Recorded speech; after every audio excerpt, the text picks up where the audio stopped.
অনুসন্ধানৰ বাটে বাটে পম খেদি মই প্ৰফুল্ল ফ্লক্স এছামিছ উপস্থিত হৈছোঁ সি কোচবিহাৰ মধুপুৰ সত্ৰ।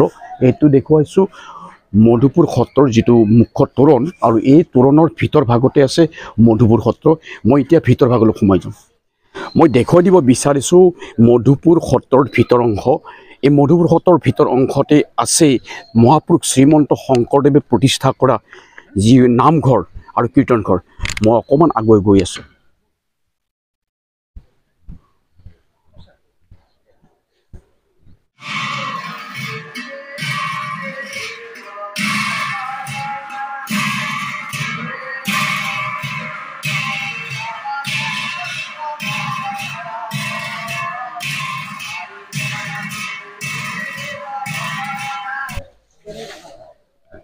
সত্ৰখনৰ ভিতৰ অংশ মই একাদিক্ৰমে দেখুৱাই গৈ আছোঁ। এনেদৰে সুন্দৰকৈ সজাই পৰাই তুলিছে মধুপুৰ সত্ৰৰ।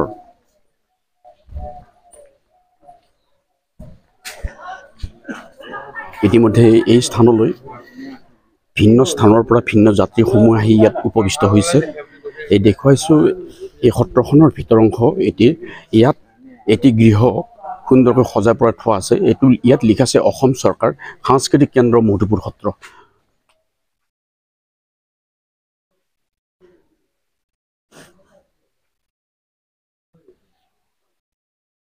ইতিমধ্যে এই সত্ৰখনলৈ কিছুসংখ্যক দূৰণিবতীয়া যাত্ৰী আহি উপবিষ্ট হৈছে। আপোনাৰ ক'ৰ পৰা আহিছে?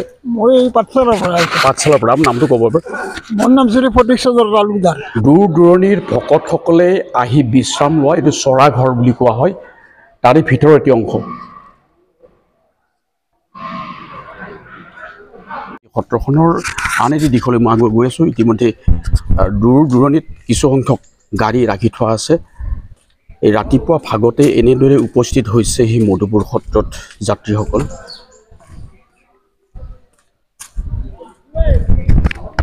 গৰাকীমান আই মাতৃৰ সাক্ষাৎকাৰলৈ মই আগুৱাই যাব বিচাৰিছোঁ। ক'ৰ পৰা আহিছে? আমি পাঠশালাৰ পৰা। পাঠশালাৰ পৰা। আপুনি ক'ৰ পৰা আহিছে? পাঠশালাৰ পৰা আহিছে। ইয়াৰ পৰা যথেষ্ট সংখ্যক যাত্ৰী এই সত্ৰত উপস্থিত হৈছেহি। মই এগৰাকী প্ৰভুক সুধিব বিচাৰিছোঁ, ক'ৰ পৰা আহিছে প্ৰভু? আমি ঢকুৱাখানা লখিমপুৰ। ঢকুৱাখানা লখিমপুৰৰ পৰা। এই গোটেইকেইজন ঢকুৱাখানা লখিমপুৰৰ পৰা আছে। এখেতসকলেও যি স্থানতে মহাপুৰুষজনৰ দেহা প্ৰয়াণ হৈছিলে আৰু এই স্থানতে আহি উপনীত হৈছে। আমি মধুপুৰ সত্ৰলৈ যিখন বাছত আহিছিলোঁ মই দেখুৱাইছোঁ, এই ৰাজধানী বুলি যিখন বাছ হয়, ইয়াত লিখাই আছে গুৰমৌ গণেশ্বৰৰ পৰা তীৰ্থ ভ্ৰমণ মধুপুৰ সত্ৰলৈ। এইখন গাড়ীৰে আমি আহিছিলোঁ এই মধুপুৰ সত্ৰ। যিসকল আমাৰ যাত্ৰী এই গাড়ীখনলৈ আহিছিলে, এই গৃহটোৰ ভিতৰতে খোৱাৰ ব্যৱস্থা চলি আছে। চাহ খোৱাৰ যিটো ব্যৱস্থা ইতিমধ্যে চলি আছে। তাই হাতে হাতে চাহৰ কাপ লৈছে আৰু শ্লাইজৰ মোক এটা পেকেট দিছে, মই খাম এতিয়া। ঠিক আছে। দূৰ দূৰ এগৰাকী এই অপূৰ্ব কুমাৰ দাস হয়, মোৰ ফালে চাই বাই তাতে দি আছে। বহু বহুত ধন্যবাদ থাকিল। মই দেখিছোঁ মহাপুৰুষ শ্ৰীমন্ত শংকৰদেৱৰ যিটো প্ৰতিমূৰ্তি খুব সুন্দৰকৈ ইয়াত স্থাপন কৰিছে। ইয়াত লিখা আছে মহাপুৰুষ শ্ৰীমন্ত শংকৰদেৱ মূৰ্তি নিৰ্মাতা ন আলি ঢেকীয়াজুলি শিল্পী ডক্টৰ ৰঞ্জিত কুমাৰ বৰুৱা। আৰু এই ডক্টৰ ৰঞ্জিত কুমাৰ বৰুৱাই গুৰুজনাৰ যিটো প্ৰতিমূৰ্তি সুন্দৰকৈ ইয়াত স্থাপন কৰিছে। শান্তিৰ প্ৰতীক পাৰ চৰাই সংৰক্ষিত কৰি থোৱা এটি গৃহ। এইটো হৈছে সত্ৰাধিকাৰ গুৰুসকলৰ আৱাসগৃহ।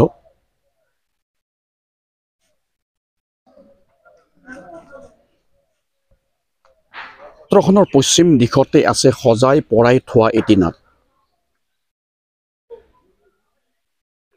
গুৰুজনাই এই স্থানতে দেহাৱসান ঘটিছিলে আৰু যাক কোৱা হৈছে বৈকুণ্ঠ প্ৰয়াণ ধাম। মই দেখুৱাই দিছোঁ, ইয়াত লিখা আছে মহাপুৰুষ শ্ৰীমন্ত শংকৰদেৱৰ বৈকুণ্ঠ প্ৰয়াণ ধাম মধুপুৰ সত্ৰ। এই স্থানতে কেনেকৈ দেহাৱসান ঘটিল তাৰ বিষয়ে এগৰাকী প্ৰভুৱে বৰ্ণনা দাঙি ধৰিব। হয়, গুৰুজনা তীৰ্থ ভ্ৰমণত জগন্নাথ ক্ষেত্ৰলৈ 126জন ভকতক লৈ গৈছিল বুলি কৈছে। তেখেত জগন্নাথ ক্ষেত্ৰত তেখেতৰ কিবা সপোন এটা দেখি পেলাই তেখেতক সেৱা কৰিব নিদিল বোলে।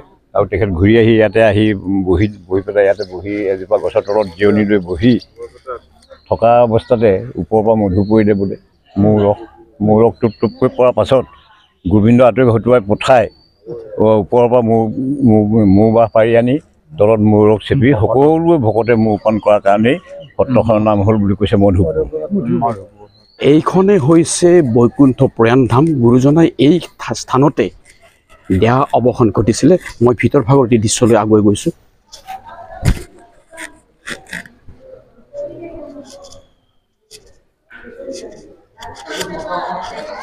বৈকুণ্ঠ প্ৰয়াণ ধামৰ এটি ভিতৰ ভাগৰ অংশ। বহুকেইগৰাকী ভকতে ঈশ্বৰ শ্ৰীচৰণত প্ৰণিপাত মাগি ইয়াতে এটি সেৱা আগবঢ়াইছে। এয়া মৃদুল দাস।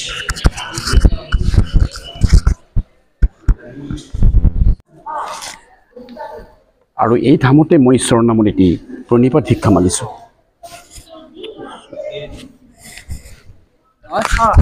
এই বন্তি গছ জ্বলাই তেওঁ ইয়াতে শেষ নিশ্বাস ত্যাগ কৰিছিল।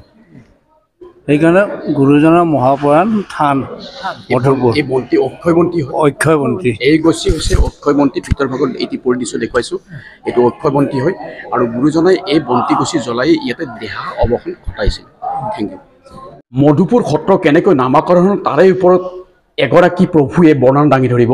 এইটো আমাৰ গুৰুজনা ইয়াত যিমান বছৰ ইয়াত ছিল 500 বছৰমান হ'ল, তেতিয়াৰ পৰা এই মৌবাটো আছে কাৰণেই এইটো মধুপুৰ নাম হ'ল। ইয়াত মধুপান কৰিছিল আমাৰ গুৰুজনা। গুৰুজনাই ইয়াত মধুপান কৰিছিলে বাবে এই ঠাইখিনিৰ নাম হৈছে মধুপুৰ। মধুপুৰ। আৰু এই মৌ বাখনে হৈছে গুৰুজনাৰ দিনৰে মৌৰ বাহ, নহয় জানো? আপুনি এইটো ক'ব বিচাৰিছে। Thank you. এই গৃহটোৰ ভিতৰতে আছে বৃন্দাবনী বস্ত্ৰ। বৃন্দাবনী বস্ত্ৰৰ এটি অংশলৈ আগুৱাই গৈছোঁ। ইয়াত লিখা আছে শংকৰী যুগৰ বৃন্দাবনী বস্ত্ৰৰ ইতিবৃত্ত, কলা সম্ভাৰ আৰু বিশ্লেষণ। সুন্দৰকৈ সজাই পৰাই থোৱা আছে।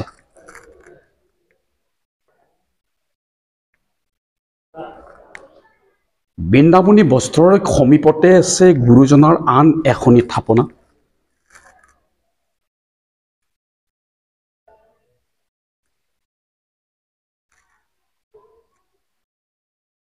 এইটো হৈছে মহাপ্ৰভু শ্ৰীকৃষ্ণৰ প্ৰতিমূৰ্তি। ভিডিঅ'টো আৰম্ভণিৰ পৰা শেষলৈ চাওক আৰু ঈশ্বৰৰ পৰা এটি আশীৰ্বাদ লওক।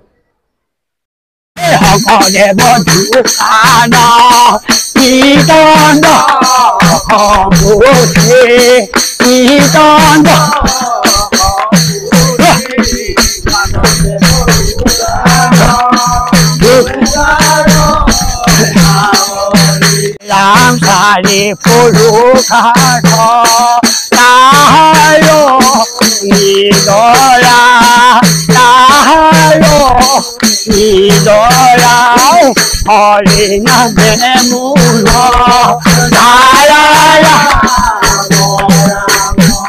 হে হংকৰে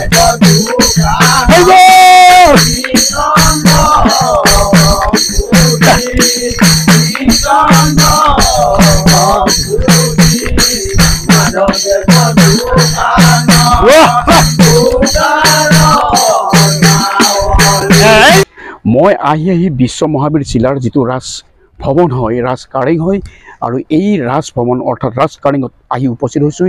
দেখুৱাই দিছোঁ সন্মুখ ভাগতে। এইটোৱে হৈছে বিশ্ব মহাবীৰ জিলাৰ ৰাজ কাৰেং।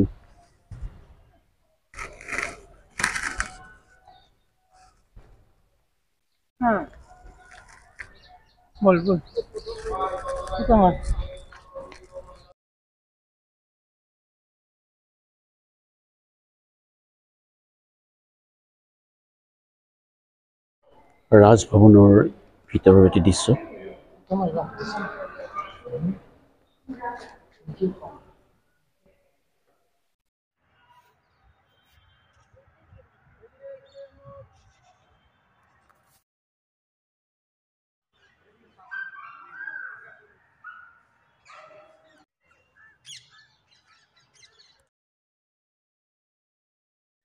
ৰন্ধনশালত মিলিজুলি সকলোৱে এসাঁজ।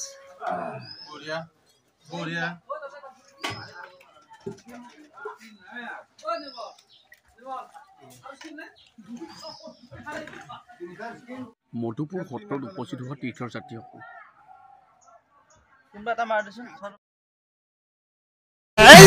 হৰে ভক্তি দান দিয়া জগতক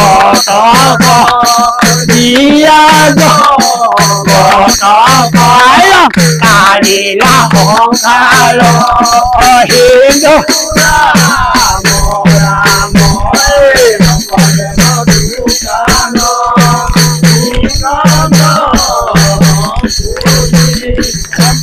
চন্দ্ৰ